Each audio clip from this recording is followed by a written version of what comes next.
And thank you all speaker. All of you have explained chemical injury so well that I don't need to explain much in my talk. My talk is basically about the firecracker injury and firecracker injury. It basically covers chemical injury along with burn injuries. So most of the things have covered, so that has made my job quite easy. I don't have any final disclosures. So firecrackers, they are basically the class of explosive pyrotechnic devices which were invented by the Chinese. And Chinese, as we know, they invent most of the hazardous thing as like Corona. And India being the second most affected country in firecracker also and in Corona also. So ocular firecracker injuries, these injuries, if taken proper care, they are most preventable injuries. But if occurred, they can have a significant visual impairment.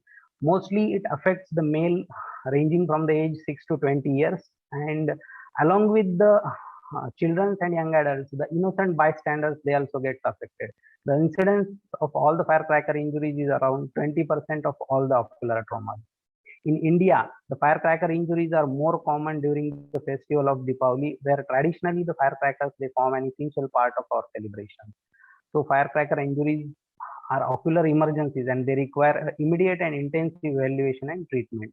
Responsible factors for the firecracker injuries are our negligent behavior and working in close vicinity with the firecrackers. So, firecracker injury classification can be classified as per the Betz classification into open globe and closed globe injury.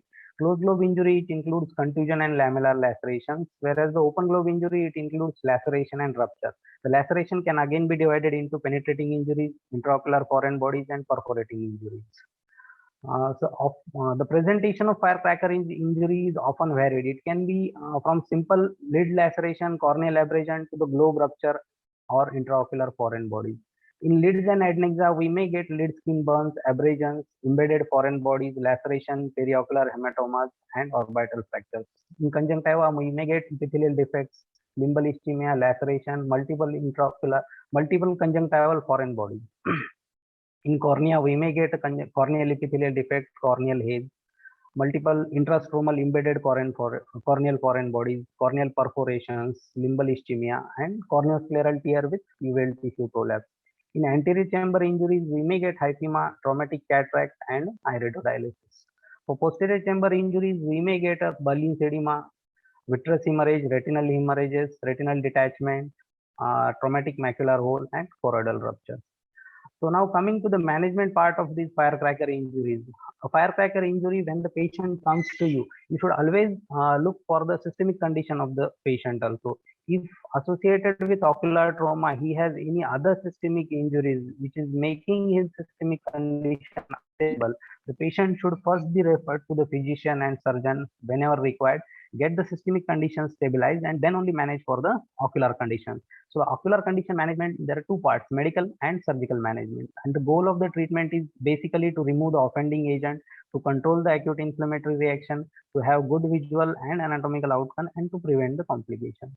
Coming to the medical management part, the first and most important thing is for removal of the inciting agents. In case if you are removing the inciting agent, in ways apply topical anesthetic drops, have a good copious irrigation. The preferred fluid is amphoteric buffered solution, but in cases of emergency, if you don't have a amphoteric buffered solution available with you, you can use even the tap water also. In cases after doing a preferred copious irrigation, there may be some particulate material over the ocular surface which you need to remove manually. Once I don't have any financial interest with the pictures shown over here, just for the sake of convenience.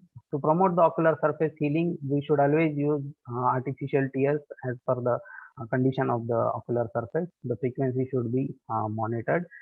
Placement of the BCL helps in easy epithelium regeneration. To control the inflammation, use of topical steroids as per the severity of the injury. To control the secondary bacterial infections, we need to use the broad spectrum antibiotics. For the pain management, To reduce the ciliary spasm, always use cycloplegic eye drops. Few patients may require oral analgesics also. Along with these preliminary treatment, the supportive measures can also be given with the use of ascorbate, tetracycline, collagenase inhibitor, and anti-glaucoma medications. All these medications in detail has already been covered by Dr. Ramne.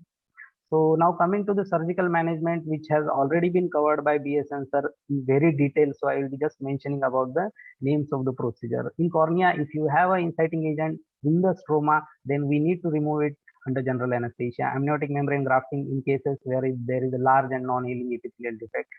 If there is a corneal perforation which is less than 2 millimeter, we can seal it with a stenoacrylate glue. If it is more than 2 millimeter, we may need tectonic keratoplasty. In cases of corneal tear, we need to repair the corneal tear repair.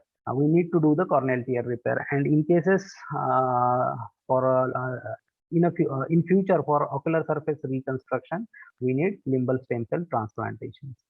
For conjunctival and scleral tear repair is almost important. Amniotic membrane transplantation in cases of large conjunctival epithelial defect. Tenonplasty is required in case if there is a severe limbal ischemia. For anterior chamber, if the hyphema is full chamber and it's non-resolving, we need anti-chamber wash. Also, if there is iridodialysis, repair of iridodialysis is almost important. Associated traumatic cataract will need extraction of the cataract and IOL implantation depending on the situation. In cases of lid, if there is a tracheitic or misdirected dilatation, it should be piloted.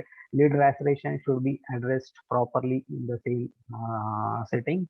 Lid reconstruction surgeries may be required if there is a lid tissue loss. For the management can be conservative or surgical depending upon the symptoms of the patients. In severe injuries where the eyeball is auto-eviscerated and there is a nil visual prognosis, we may need a evisceration in primary setting, but as far as possible, evisceration in the primary setting should be avoided. So posterior segment management, most of the time it is a surgical management. We need to remove the intraocular foreign bodies. Vitrectomy is required in cases of vitreous hemorrhages.